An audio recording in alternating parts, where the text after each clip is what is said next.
सालों बाद घर की सफाई में एक पुराना आटा हुआ सा वॉलेट निकलता है।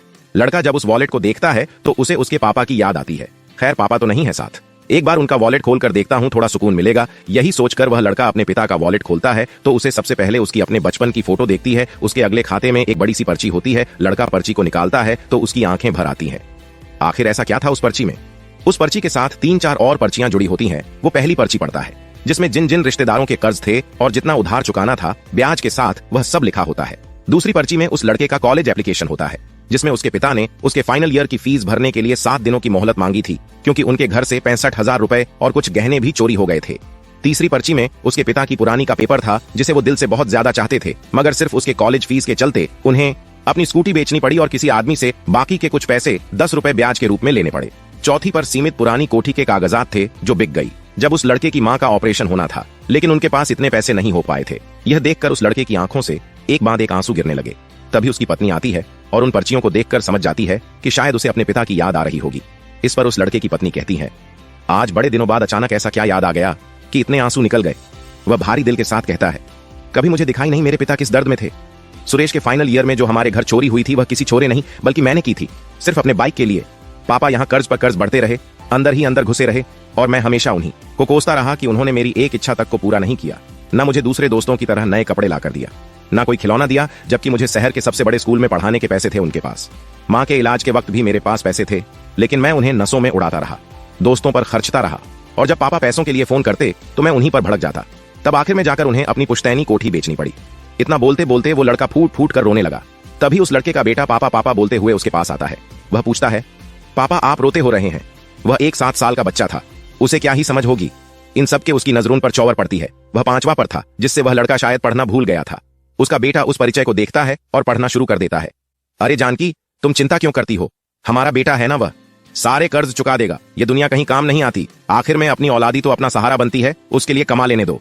कल वो हमें तकलीफ नहीं होने देगा, तुम देख लेना। वो थोड़ा जिद्दी है, लेकिन रिश्तों की एक पूरी कद्र है। उससे मैं चाहता हूँ वो अच्छे से अच्छे माहौल में पढ़े लिखे और आगे बढ़े। जब तक मैं जिंदा हूँ उस पर चिंता के एक झलक भी नहीं आने दे सकता। फिक्र मत करो, तुम्हारे भाई से जो पैसे लिए हैं वह जल्दी लौटा दूंगा, लेकिन अभी इसके हॉस्टल की फीस भर देता हूँ। पिछला महीना खाली चला गया, वरना यह नौबत नहीं आती। अच्छा तुम ये चिट्ठी संभाल कर रखना। अब तो मैं तुम्हारे भाई के पैसे लौटाने के बाद ही ये चिट्ठी तुमसे वापस लूंगा। अपना और हमारे बेटे का ख्याल रखना। वह लड़का ये सब सुनकर फूट फूट कर रोने लगता है और बोलता है, यार सच में पापा को कितनी उम्मीदें थी मुझसे और मैंने क्या किया। दोस्तों, आप सोच रहे होंगे उस लड़के को अचानक आज कैसे अपनी गलती का एहसास हो गया। मैं बताता हूं, क्योंकि वह लड़का खुद एक बाप बन चुका है ना। वहां कितनी जल्दी गुजर जाता है ना, ऐसा लगता है जैसे कल ही की बात है। एक नन्हा मुनाफा हाथ भर का लड़का अपने पापा के गोद में दुनिया का सब पहला लम्हा जी रहा होता है। कितनी ख्वाहिशें, कितनी तमन्नाएं होती होंगी उस बाप की आंखों में जब वह अपने उस छोटे से बेटे को अपनी गोद में पुचकर रहा होता है। उस नन्ही सी जान से उस बाप ने कुछ ही पलों में ना जाने क्या क्या उम्मीदें लगा लिए होंगे। हाँ भाई, निकम्मा हो, तुम्ही से बात कर रहा हूँ। बहुत हो गया प्यार दुलार, अब उतारता हूँ तुम सबका बुखार चल रहा है। जरा बताना, क्या तुम्हें समझ नहीं आ रहा, या समझना नहीं चाहते? दिल नहीं लग रहा काम में, या लगाना नहीं चाहते? पापा की टेंशन या बुढ़ापा दिखता नहीं, या देख भी देखना नहीं चाहते? उस बाप ने तुम्हारी स्कूल की फीस भरने के लिए दिन रात एक कर दी। तुम्हें ठीक से नींद आए इसलिए खुद बिना कंबल के सो गए।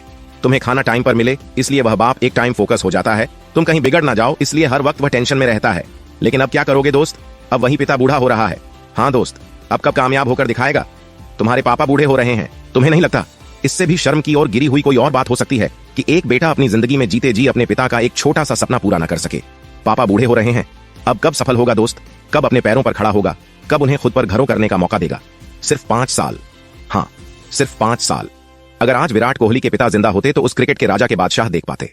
आज सिर्फ विराट कोहली को ही उस गम का एहसास है कि आज वह दुनिया के लिए ताज है। क्रिकेट जगत पर उनका राज है, इतिहास के महान लोगों में उनका नाम दर्ज है। बस एक छोटी सी कमी रह गई कि पिता को कभी अपना खेल नहीं दिखा पाए।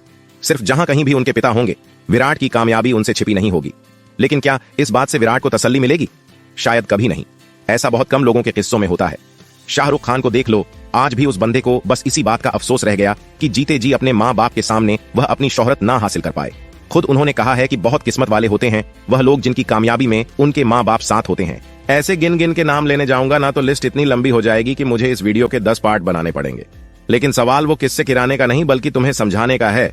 हम सबको समझने का है कि हम क्या इतने बुजदिल निकले कि हमारे पिता बूढ़े हो रहे हैं और हम उनका सहारा भी ना भर पाए। विराट कोहली और शाहरुख खान की तो किस्मत में वह लम्हा नहीं था क्योंकि उनके पिता उम्र से पहले स्वर्ग सिधार गए। इसमें उनका कोई कसूर नहीं, क्योंकि हालात चाहे कितने भी बुरे रहे हों उन्होंने कामयाब होकर दिखाया जरूर। किस्मत ने उनके साथ धोखा किया, इसमें उनका क्या कसूर था? लेकिन मैं पूछता हूं तुमसे, तुम्हारे जिंदगी में भी क्या किस्मत का कसूर है? नहीं रे, बिल्कुल भी नहीं। कसूर है तो तुम्हारे आलसपन का, तुम्हारी छोटी सोच का, छोटे दिमाग का, तुम्हारे नाकरेपन का, तुम्हारे बहानों का, तुम्हारे कच्चे इरादों का, तुम्हारी झूठ की सीढ़ियों का, तुम्हारे पैरों में लगे नशे की बेड़ियों का। एक लड़का दिन रात हमारा करती करता है, मगर फिर भी उसका पिता कोने में बैठा उसकी मां से कहता है, मुझे उम्मीद है हमारा बेटा बहुत बड़ा आदमी बनेगा, मेरे अरमानों को पूरा करेगा, मेरे हर सपनों को सच करेगा। अच्छा, जब यह सारी बातें मां से तुमको पता चलती है तो क्या रूह नहीं कांपती? क्या दिल में उबाल नहीं आता? क्या ऐसा नहीं लगता कि यार हम कितने पीछे रह गए इस दुनिया की दौड़ में? लेकिन तुम यह सब सोचोगे कैसे? इतनी फुर्सत ही कहां है तुम्हारे पास? और शर्म तो खैर बहुत दूर की बात है। जब बंदा पूरे दिन इंस्टाग्राम चलाएगा, सोएगा खाने के लिए, बच्चों की तरह नखरे दिखाएगा छोटी छोटी चीजों के लिए, रोता नजर आएगा, तो ऐसे में उसे यह सब सोचने की फुर्सत कहां मिलेगी? यही तो लाना था। युवाओं पर कॉलेज या क्लास की किसी लड़की की आंखों से लेकर उसके कैरेक्टर तक को देख लेते हैं, जज करने लगते। किसी लड़के की हल्की सी मुझ पर 10 फुट लंबा हाथ आगे बढ़ जाता है, लेकिन उन्हीं लड़कों को अपने माँ बाप का दुख, अपने माँ बाप की तकलीफ और उनका संघर्ष कभी दिखाई नहीं देता। माँ बाप कभी बताते नहीं, कभी जताते नहीं, तो क्या इसका मतलब उन्हें किसी तरह का दुख नहीं होता? उन्हें तकलीफ नहीं होती? तुम्हें शायद मालूम भी नहीं होगा कि कितना कर्ज होगा उन पर। इन सबके बावजूद भी वो अपना दुख तुम्हारे सामने कभी झलकने नहीं देते, अपने आंसू तुम्हें कभी दिखाते ही नहीं, ताकि तुम्हें प्रेशर महसूस ना हो।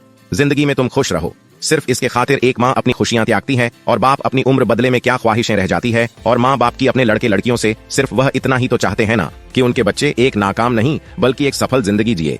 अब तुम्हें क्या करना है ये तुम बहुत अच्छी तरह जानते हो। जय हिंद, जय श्री कृष्णा।